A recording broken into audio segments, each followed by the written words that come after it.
You're not gonna go there, are you? Oh, yes, I am.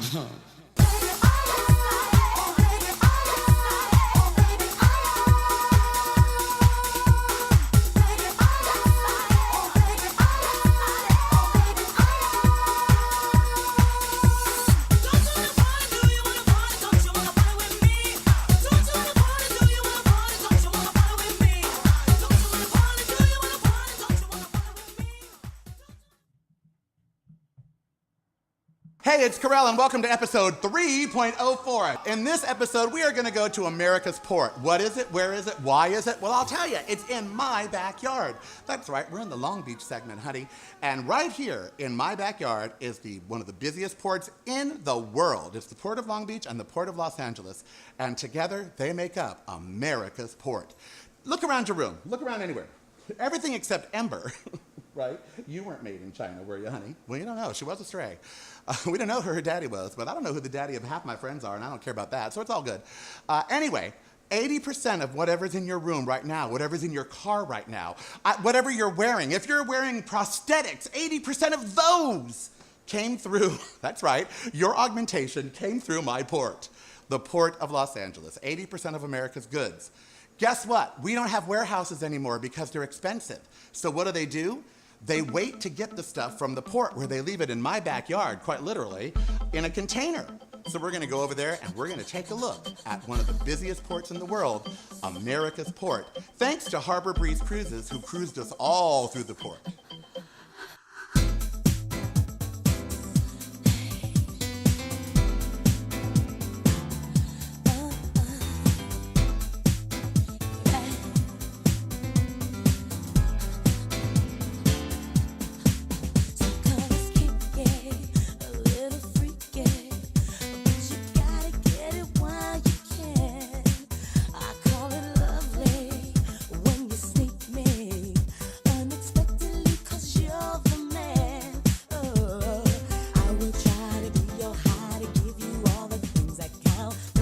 All right, we are in America's Port on board a Harbor Breeze cruise as we cruise around the Port of Los Angeles. Now, the reason I wanted to focus on America's Port, and it is America's Port, if you are in Los Angeles, this port is crucial to your life. So much so that about 80% of all of the goods in your house, in your yard, on your person, came through this port right behind me. Now, I have had some kind of relationship with this port. 42 years ago, when I first came to Port Sakal Village, right over there on the right-hand side to eat some fish, because it's what you did. It's what you still do. The port has grown from one crane, one of these cranes, for the container ships that would come in, to thousands. In fact, we're going to be going by a completely automated container facility where the ship actually is unloaded by robots. I don't know how they feel about that around here. Now, what you're seeing behind me, there used to be a military base on Terminal Island, which is part of the harbor, part of the port. It was a Navy base, and they closed it down. They closed it down to, of course, make way for commerce. And so they left some of it behind because some of it was too nice just to tear down, and the Coast Guard and the LA port officials took it over. Also, they got B-roll of it. Behind me is right over here to my right, is Warehouse 1. Now, Warehouse number 1 was just that. It was the first warehouse built at the Port of Los Angeles. And remember, this was the West Coast place to be. This is second to Japan in terms of busiest ports, with New York being third. So if you were going to get goods into America, and if you're going to get goods into America, this is still the place to do it. Back then, there were warehouses. That was the first one. If you look behind me, and if you look around in this port, you'll see the warehouses of today. The warehouses of today are these containers, child. They're all over my city. They're everywhere around the city because there's so many of them, you know, and they're all over the port. And inside of those containers are everything that you use. A lot of these containers go on trucks. A lot go on trains, which will go through Barstow. All the trains that leave the port go up through Barstow and then out into the world. And then, of course, some of the goods and services stay in Southern California. There are more cars parked a mile that way than anywhere else in the United States, period. End of story. This port employs a lot of people, we'll get the exact figure, it's around 80,000. It's responsible for over 3 million jobs worldwide. The economy generated by this port is mind-boggling. And on a sad note, in the background, you'll see a bridge. Tony Scott, one of the greatest directors of our time, The Good Wife, one of the greatest TV shows, He felt a need to end his life on that bridge right there behind me. It's the Vincent Thomas Bridge. That bridge was built to bridge this part of California, Palos Verdes, to Terminal Island, which is this island that the port is, actually below sea level, Terminal Island. So that was made to bridge it. It had to be high enough for the biggest tanker ships in the world to go under it. Subsequently, it's high enough to die off of. So Tony Scott walked to the middle of that bridge on a beautiful afternoon. I remember I drove over that bridge the day he happened, and he jumped off. I don't know why. His family never said. So many others have jumped off the bridge. I know in San Francisco they have a suicide barrier. I say we need to just focus on mental health issues and not on nets under bridges. That's a dubious distinction of the Port of Los Angeles, that we have this bridge that's sort of famous for suicides. But if you build a bridge, someone's going to jump off of it, just invariably. One of the cool things about the port is it's tug-powered. When you see all these ships, unless it's the one like this from the Harbor Breeze or the Catalina Express, it's pretty much not going to be on its own power. It's going to be being pulled by a tug. And the reason, and we got some new tugs here in our port, and the reason is they don't want the ships running into each other. They want to completely control their flow in and out of this port. It was recently visited by the Benjamin Franklin, the largest container ship in the world, navigated these waters and came right out. Coming up is the Uss Iowa. It is a very famous battleship from World War II. It now resides here at the Port of Los Angeles in San Pedro. You can take a tour of it. I was saying earlier, I don't know in these times how I feel about guns and war and sort of being displayed and glorified, but it did serve a great purpose in World War II, and it's earned its place in our history, so there it is, a place in our history. We're going to talk to the captain because he sees us every day. There's a wonderful tour guide here from Japan, the busiest port, so we're going to talk to him, and we're just going to really enjoy the views of LA's harbor and the busiest port, second busiest port in the world, container port in the world, and where most of you, if you're watching, get your goods from. This is it. I could go over here and snag your next pair of pants right out of the container. Sad thing though, when we were over there with all the other containers, I asked him, which ones do you suppose have people in them? Because I'm not making this up, now this is true. Out of all of these containers, there are people inside of some of them. Either living, being smuggled into the country, whatever you can imagine. I mean, when you hear about people being found in a container from a ship, where do you think it is? It's right here in my neighborhood. So every time I drive through here, I swear, this is the truth, I'm not making this up. Every time I drive over that bridge, on my way back from my pot dispensary over here in San Pedro, because my city's too stupid to open them. So every time I drive back from my pot dispensary, which is why we did this, I drive through this port twice a week. This is my hood, this is my port. I go over that bridge and I look at the containers and I wonder, are there any people in those? Are they thirsty? Are they hungry? I really do worry about that. I wish I could, they have sensors and they try to make sure there's not, but I'm sorry. That's Ports of Call. It's going to be gentrified soon. They're going to ruin it. They're going to rebuild it and make it better, which means they're going to make it too expensive for the people that go there now, which are Mexicans. Every Mexican in Southern California comes to Ports of Call on the weekend because you can get an enormous platter of fish and shrimp and everything for $100 to feed 10 people. That's $10 a person for seafood. You can't beat it. It's a tradition. It's been going on for 40 plus years. They now are deciding in the idea of redevelopment, they're going to tear it all down, close it all down, and redo it. They're going to ruin it. They're going to outprice it for the people that are using it now to shoo them away, and they're going to gentrify it. And I hate that. I hate that. I hate it. They're going to gentrify my childhood just right out of existence. Ugh.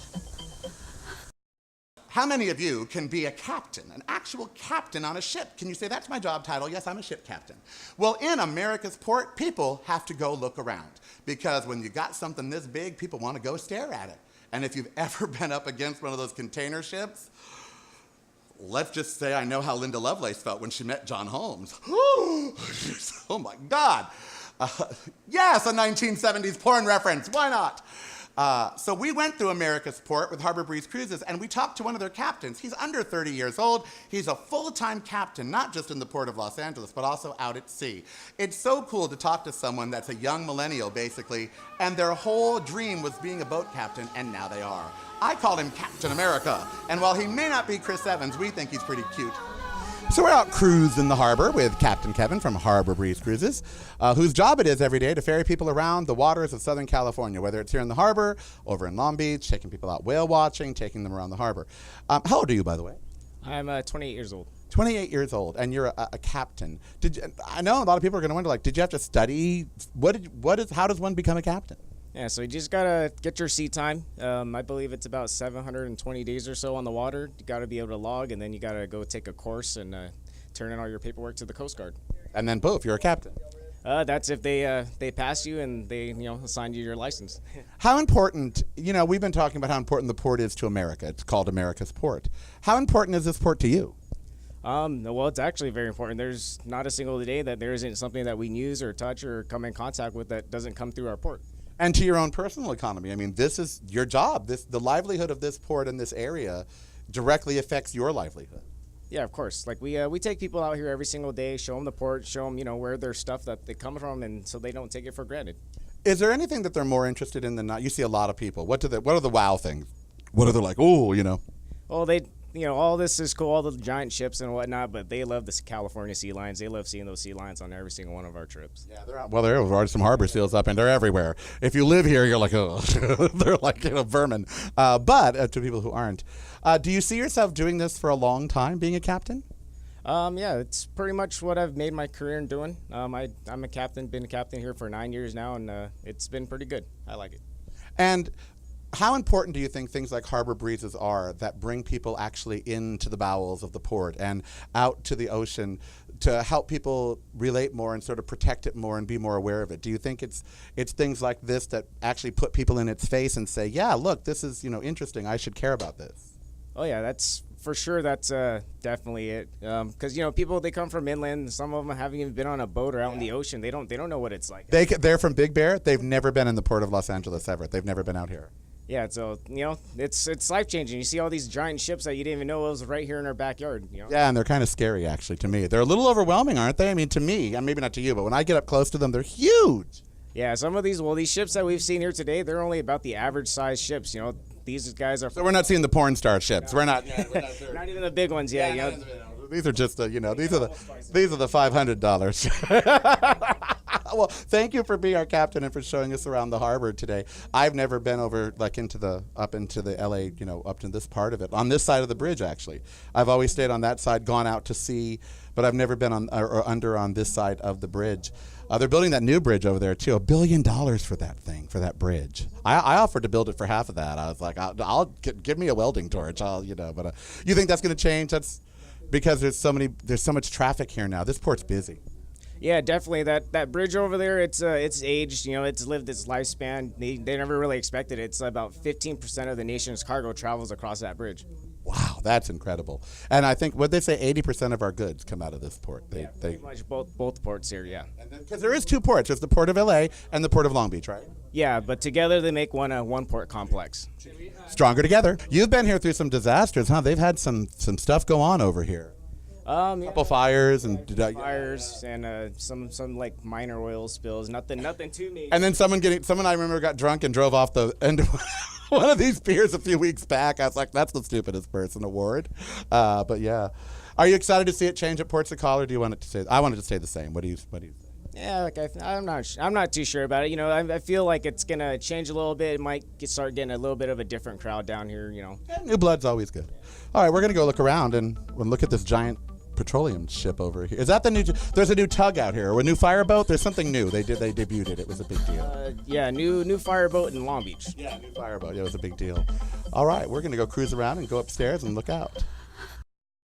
While we were out there on the Harbor Breeze cruise, that's what I used to do in the '80s down at the pier. Just kidding, kind of. Not this pier. While we were out there at the Harbor Breeze cruise, we kept hearing a lot of information, as you probably heard in the background, in Japanese. And we had no idea what it meant because I'm not bilingual or otherwise. So we decided to grab the Japanese gentleman and see what he was talking about. Well, he happens to be a member of the Port of Los Angeles. He is involved in their marketing department. And even though he was reluctant at first, we got him to give us some really interesting facts about the Port of Los Angeles, including the fact that it's home to endangered species. And did you ever wonder how the big companies come into a port? how does Maersk or some of the other large companies get berths there? Do they say, hey, can we be at your port? Or does the port go out and say, hey, come here, come here? The economics of the port are staggering, and our port authority knew all about them. For the entire trip, I've heard the most interesting stuff in Japanese. I haven't been able to understand a bit of it, but it sounded very, very interesting. And Masa, who's with marketing of the Los Angeles port, is here with us, and I'm going to try to pry out of him some of the stuff that he was telling everybody else about the port that we might have missed, because it sounded really interesting. Now, first of all, Masa, thank you for joining us. No problem. You were telling me, for instance, that there's endangered species here in the port? Yes, we have. I understand we have 3 different type of species, that endangered species. So we have 3 types of endangered species living here in the port. But let me ask you, why is the port interesting to you? You have to be interested in it if you're going to tell people all about it. What do you find interesting about the port? You know that the trade is something fundamental for support our business, our life. Without any trade, we cannot live here. So anything you do, drink coffee and everything what you have, all come from other country. So trade, sometimes people miss how important logistics is. So we have to tell the people how logistics important is. So we have to support the industry. This is like a city, the Port of Los Angeles. It really is like a functioning city. 80,000+ employees, 3 million worldwide. I mean, this is a big operation. Yes, it is. But it's also beautiful. Don't you think? I think it's really beautiful. Yes, it is. Yeah. What are some of the things you find interesting here on the tour when you point them out? What do you find interesting? This port is so huge and compared to other countries. So we have a lot of visitors from China, Korea, Japan, all Asian countries come here to looking for something they can learn from us. How big, what is the environmental issue is, and also how to deal with the community, because we have to live. Our job is to support community, right? We make money and give them some hard time. We don't do that. We have to live together. So that is something they are kind of missing. So that's the one subject I always talk to them, how to grow with residents nearby. Well, because here we have San Pedro right here. I mean, and Long Beach. These are vibrant cities that are just right connected to the port. It's just an important part of their being. I grew up around it. I've never not known, giant ships and trucks, and it's just been a part of my life. Yeah. The education is so important. Our public relations, they always invite kids to come to the port, and we give a lot of lecture to the school, high school sometime. And if people come to learn about the port and trade and so forth, we always willing to, happy to talk to them and talk to them about our business. And they'll look at everything differently again. Like when they walk into a Target or to a store, they'll look at the goods differently because they'll seen where they have come from. That's right. The containers, almost everything that you see here, I shouldn't say everything, but yeah, it's all consumer goods are from other Southern California, other countries, right? Wow. How important is it for ports across America, for cities with ports, to educate their communities about the importance of that port? This is a big issue that we have to educate more people on how much impact that port operation has, not only for the local, but we have to think of the region and the whole nations. People sometimes think to when you're standing, right. But you have to think about how we affecting to other industry, other area. We have to support the whole country. How world. It is, isn't that right? Yeah, this port generates 3 million jobs around the world. There are people that work in China, Japan, other countries. They have jobs because of what we do here. That's right. Just like other ports, people here have jobs because of what they do, and so it's sort of a big web of connectivity. Yeah, we are competing with other port, other city. However, we all good for competitions. How do we get the big companies to come here, like the Maersk and the Hyundai? How do we say use our port? How do we do that? Do we market to them and like? Of course, yeah. So we have to provide the space, and we like an airport. That's right. Yeah. We have to find what they need. We have to know what they are going to go for next future, because our construction time makes 10 years, 5 years, 10 years, and millions of investment. All money never come from tax. We have to make money, and you have a hard job. You got to go sell people on the port. We are doing business. We are doing business, right? And lots of it. We'll keep it up. And thank you for your time today. Thank you so much.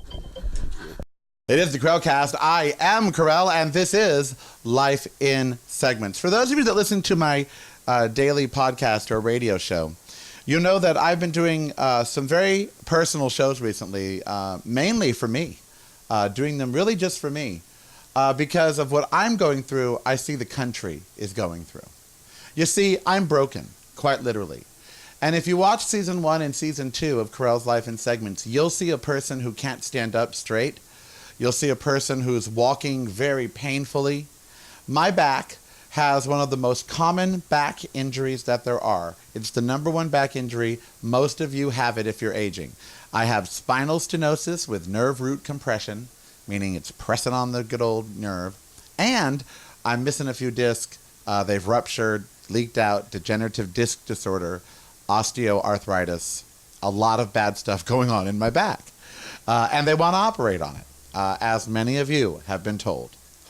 Also, I have the number one heart malady in America and the world, and that is atrial fibrillation. Now, I'm not talking about once or twice a day where your heart might flutter. I'm talking about days on end where your heart's doing 2 beats, 3 beats, 1 beat, 4 beat, 2 beat, 1, 3. I mean, it's as out of beat as a god. It's an old bunk song. And so having these maladies I allowed them to make me feel broken. I allowed them to break my spirit, quite frankly.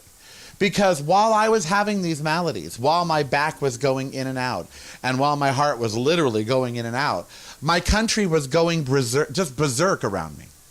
Just absolutely berserk. And so suddenly everything that I started seeing was being filtered through broken glasses. You know, it really is the Twilight Zone, the Burgess Meredith one, where all he wants to do is read. That's all he wants. That's all he wants out of life is to read. And then he finally gets his wish. Everybody in the world disappears. There he is happily reading, and he breaks his glasses. And now he just can't see things the way that he wants to see them. You know, a lot of us have broken glasses. When it comes to our lives, when it comes to our bodies, and now, as we see, when it comes to our country, and how broken it really truly is. Now, I took full responsibility yesterday, and I still do, for being as broken as I am. You know, I'm the one that kept the extra 30 pounds of weight on. I know it's bad for me. I know. You know, how many of you out there make fun? South Park makes fun. How many of you makes fun of the big fat people on the hover-rounds? How many of you? Come on, we've all done it. Every single one of us has seen an enormous person on one of those hover-round things and said to ourselves, well, if they would just get up out the hover-round, maybe they wouldn't be so damn fat. You've said it, I've said it. Stop acting like you haven't. I'll never say it again. I'll never say it again. Do you know why? Because when Attila was alive and I was walking 4 miles every morning, I was in much better shape than not even being able to walk a half mile in the mornings now because of the sciatic pain becoming too great. And I know that when you're in pain, you don't want to move. When you don't feel good, you don't want to move. You don't want to sit. You don't want to do anything. When you're in pain, you don't want to be happy when you're in pain. So when good things are happening to you when you're in pain, you really don't care. You really, truly don't care. And you become what? Depressed. And, you know, I was sitting at my pain specialist, and there were salespeople in the lobby, and they were there pushing new antidepressants. And that's because if you're in pain, you're depressed. Now, I take responsibility for letting my back get where it is, for not doing yoga 5 days a week, for not losing 32 pounds, I take that responsibility. I do it. But, let me ask you, how much responsibility do you take for what's going on and what's broken now in our country and in your life? I mean, really. The last couple of days, right here on air and on television and on radio and in print and all over the house, just everywhere, I have really been discovering some interesting things about myself. And one of those things is that, you know, it's not easy being well. It's not easy being progressive. It's not easy being optimistic. It's not. Not in today's world. Today's world, it is not set up to have you be optimistic about your future. It is not set up for you to be optimistic about your kids' futures. In fact, today's world is really set up for you to just be freaking terrified about everything and losing it all at every single minute. And something happened really profound. Should I share it on TV? I shared it on radio once, and maybe I'll share it again because it was really profound. And it was on Andrew's 50th birthday, the August 7th. He would have been 50. And I was at the Disney Concert Hall listening to my friend Daniel Charleston sing. And they were singing songs from The Lion King, which is the first Broadway play I'd ever seen. And I'd seen it, of course, with Andrew in New York. I'll never forget it. I, of course, cried the minute it started because there we were on Broadway. So there I was in the theater for Andrew's 50th birthday, my heart in atrial fibrillation, a cane because my back is, so painful. And I couldn't help but feel broken. And all of a sudden, and I can't explain it, but I just felt this blanket around me that said, you know what? You have carried around the weight of so much for so long that it literally has broken you. It literally has broken your back and your heart. Literally, quite literally broken it. And you need to let it go. Not every major decision needs to be made today. And there's no right and there's no wrong answers. And just remember this. All I ever wanted was for the best for you. All your mom ever wanted was for the best for you. All anybody ever wanted was the best for you. And yet you're literally worrying yourself into being broken. Because you're afraid that fixing it's going to be too hard. That you're alone, you don't have the money, or you don't have a partner. And so fixing it's going to be just too hard. And I sat there crying in the Disney Center and realizing that's the truth. The truth is that things aren't really so bad. Things aren't that terrible, actually. And what needs to be fixed, yeah, it's going to take some real work on my part, maybe even surgeries, but it can be fixed. And as I thought about that, and I looked at the hatred going on around me in my country, and I thought to myself, we can fix these things. It's not that hard to fix. But when I say it's not that hard, what I mean is you have to want to do it. You have to give yourself permission to fix it. You have to say to yourself, you know what? Carrying around the weight of everything is too hard. Let's start with this. It's like college. I said this yesterday, I'll keep saying it. Maybe we can't do gun control and this, that, and the other, how about we start with free college? How about that? How about we just start with that? How about we just start with one thing at a time and fix it and then move on to the next? So I'm starting with me. What are y'all going to do? What are y'all going to do? You're as broken as I am. Physically, emotionally, politically. What are one of the first things that you're going to do to put yourself back on track? It better be something and it better be quick. Because child, Molly, we in danger, girl.